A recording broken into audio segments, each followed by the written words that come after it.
Nintendo's newest indie partner showcase that aired this morning on Nintendo's YouTube channel. And they covered a lot of different games in it. So let's just dive right into the first one. They started off with a game called Dench Attack, and this is developed by Undercoders and published by Fire Shrine Games. And this one was off the rails, quite literally, because it is a train car game where you play as a runaway train car, and you essentially do all bunch of different skating tricks like ollieing, kick flipping, and grinding on the rails. And the art style in this one absolutely blew me away, not to mention the action-packed nature of the game. But it is essentially this very colorful, dystopian Japan. And you go throughout the entire country from the countryside all the way to the city centers of Tokyo. And according to the developers, they said they were inspired by the classic arcade energy and combining that with Japanese culture. And that's really, really cool. They said they wanted a world that's expressive, fast, and rebellious. And it certainly seemed to be that way based on the initial trailer, because it was super action-packed. I don't know if any of y'all tuned into the showcase this morning, but it was well worth the watch. I know a lot of people like to put this one off because it's not a main Nintendo Direct. It's just like a partner, third-party kind of thing.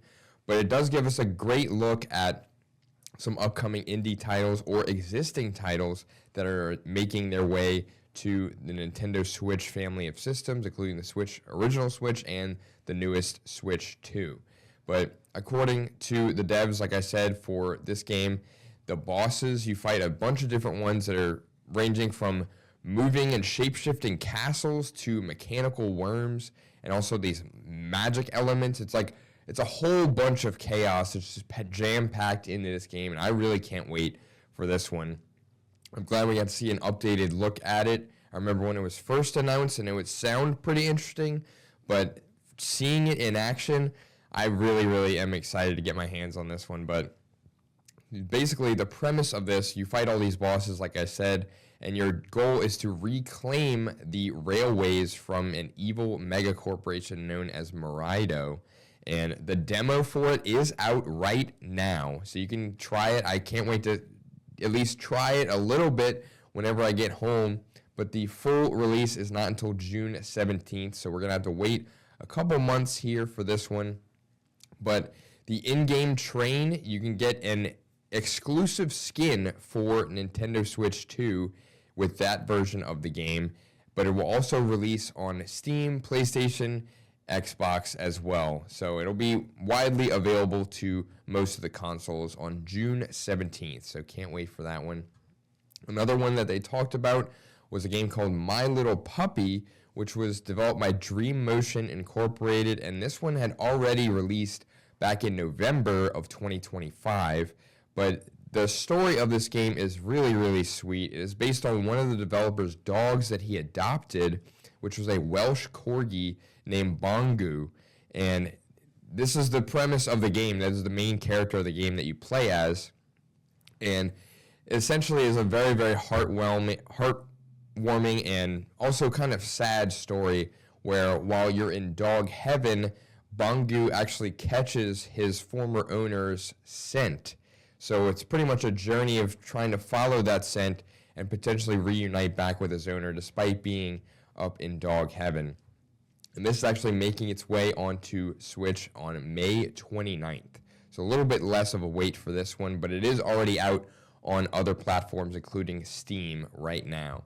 And then another one that was announced that features a lot of couch co-op in the past, the previously developed Heave Ho has announced a sequel, Heave Ho 2, and this one is developed by Le Cartel Studio and published by Devolver Digital, which has a huge library of games under their belt and a really good track record of games that they published. But this is a 2 to 4 person party game where the original was just local co-op. This one is introducing online multiplayer for the first time in the series.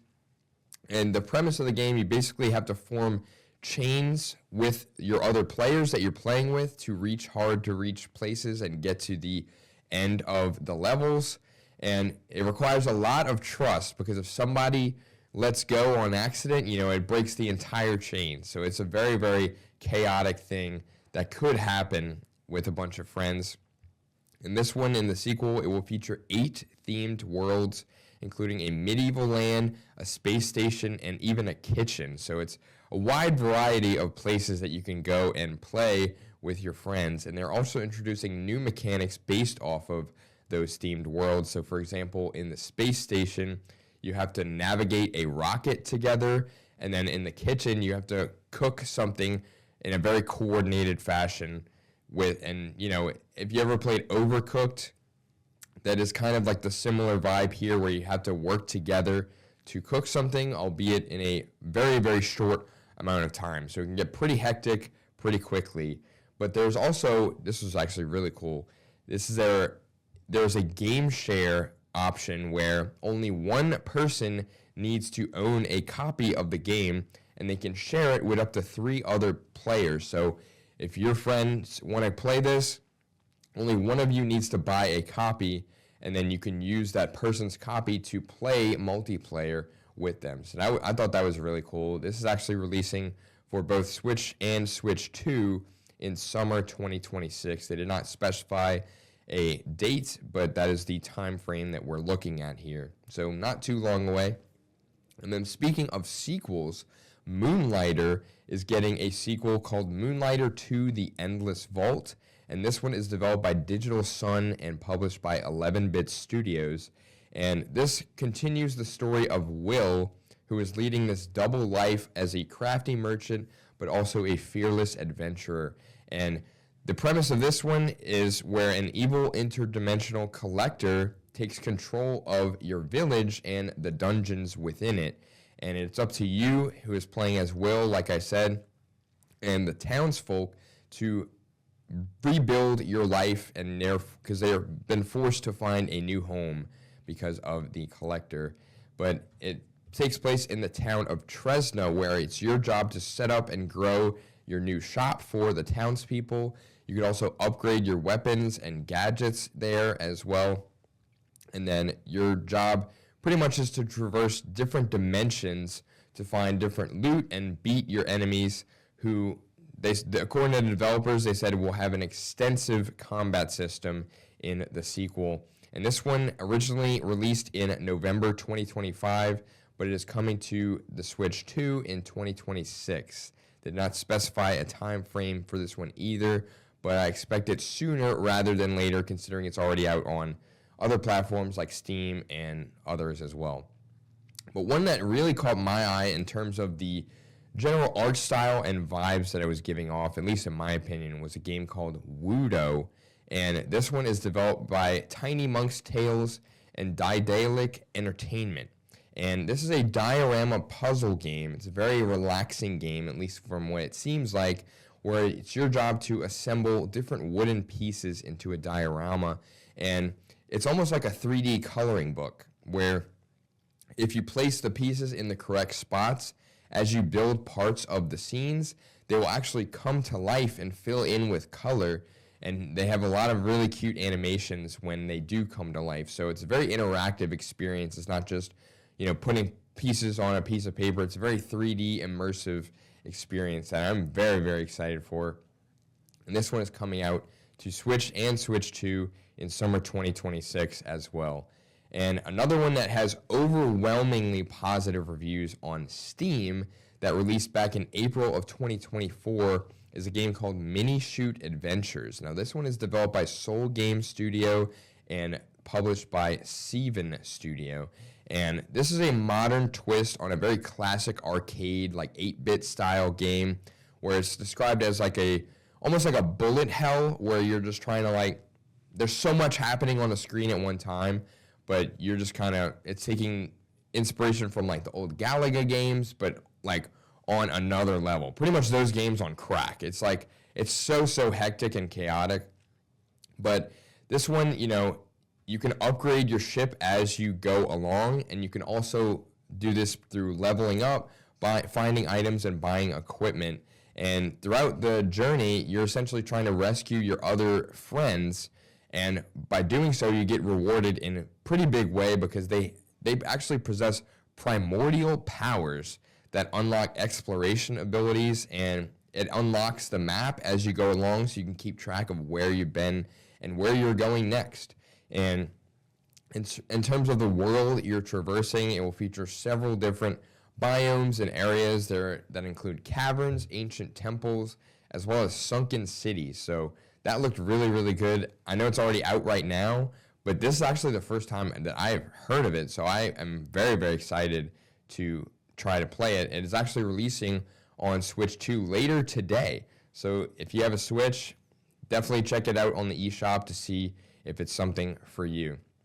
One thing that also caught my eye whenever it was first announced, I forgot which Game Awards or festival it was announced at, but it is called The Midnight Walk, and this one is developed by Moonhood and published by Fast Travel Games.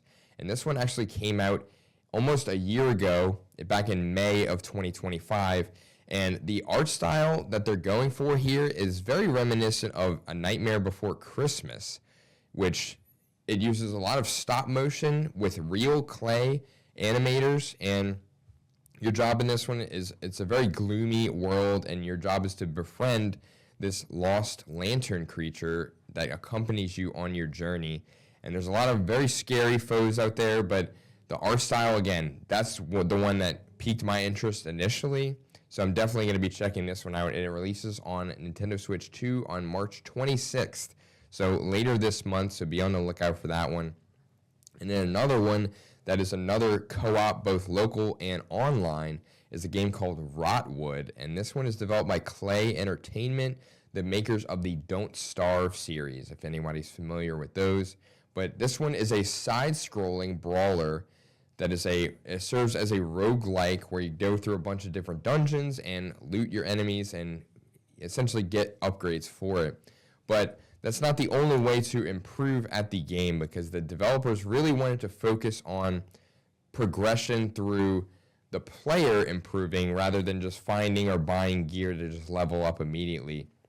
They really want you to play the game, learn the attack patterns of the bosses, and find their weaknesses and stuff, and just get better at the game. I know a lot of people, when it comes to like Dark Souls, for example, they just say get good. I mean, it seems like it's the same thing here, where it just relies on you as the player improving as you go along and continue playing. Like I said, this is a 1 to 4 player local and online co-op, so it's, if you want to grab some friends and go through all these dungeons together, it's definitely going to be a good time. It's actually out everywhere today, and they pretty much shadow dropped this one. I'm not sure if it was previously released. I had not heard of it before, but it is now out everywhere starting today. And another one that I was very, very excited for, I know it was only like a little bit of a teaser, but it is a game called Mixtape. And this one is developed by Beethoven and Dinosaur, but most importantly, and for me, it was published by Annapurna Interactive. Now, they have an extensive track record when it comes to games. I mean, they made so many amazing games. I mean, you have like the developers, for example, they are developers of The Artful Escape, which is another story-rich and music-driven game like this one. But for Annapurna, they have published Outer Wilds, Stray, What Remains of Edith Finch. I mean, I continue to bang the table for that game, What Remains of Edith Finch, because that is genuinely one of the most impressive story-driven games that I have ever played. It still resonates with me today. It's definitely going to change you for the better, and I highly recommend checking that one out if you haven't played it or heard of it. That is one that is a must-play, in my opinion. But this one, like I said, Mixtape is another single-player, narrative-driven adventure game, and there's a heavy focus on the soundtrack here that tries to capture the teenage experience. With the old cassette tapes, it's set in the 80s, so it's pretty much trying to find the soundtrack to your life and what would it be, and that is something that they ask in the teaser trailer. And that is actually out on May 7th, so don't have to wait too long for that one, and that is one that is definitely firmly on my radar. And another one that is an action RPG is a game called Blighted from Drinkbox Studios. And this is from the makers of Guacamelee and Nobody Saves the World. And in this one, it is featured in a world where it has been essentially taken over and infected by this deadly blight. And you are the lone survivor from this, trying to fight to reclaim the memories of your people before you succumb to the blight. But you can actually use the blight to your advantage, because as you defeat enemies, you accumulate blight, and the more you have, the tougher your enemies are, but they're also more rewarding whenever you defeat them. And this one is actually a co-op game, or it can be. You can play it solo, but it has the option to grab a friend and play 2-player local or online co-op. And this one has a target release date of fall 2026. So that one sounds pretty interesting.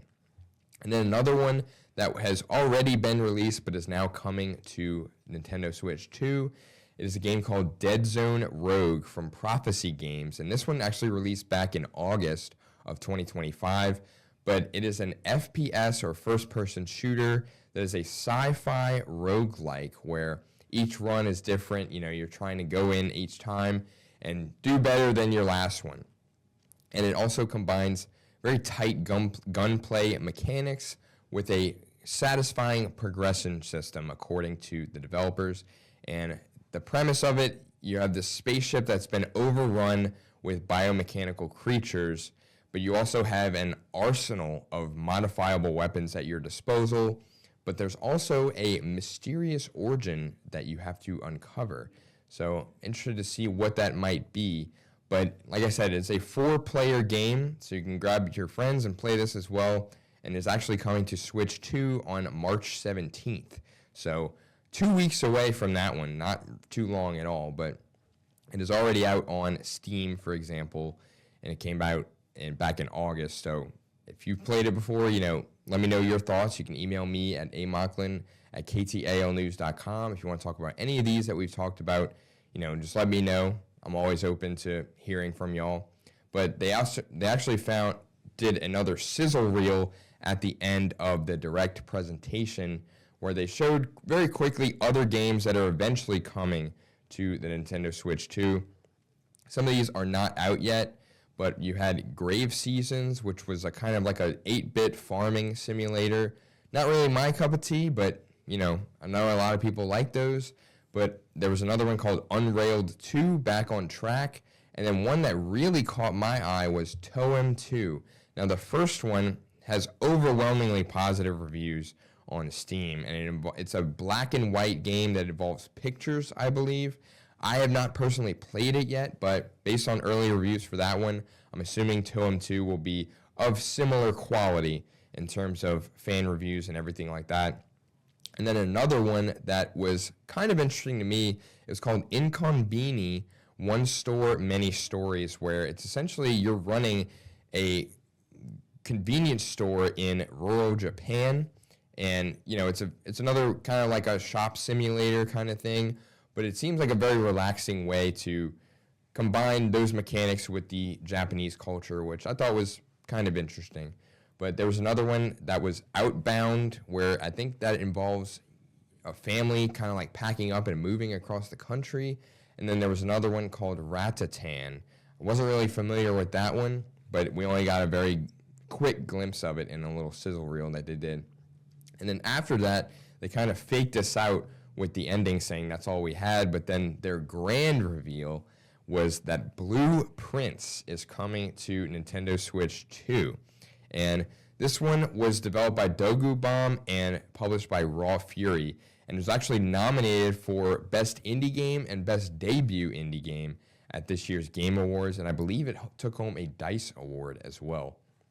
And it originally released in April of 2025, so almost a year ago now, but it is a incredible experience if you haven't played it yet. It is a first-person game where you have been left the will to this gigantic mansion, and going through the mansion, it is almost like a maze or like a puzzle each time, because every door that you open becomes a choice where you can kind of like create the room based on where your pathing is and everything like that.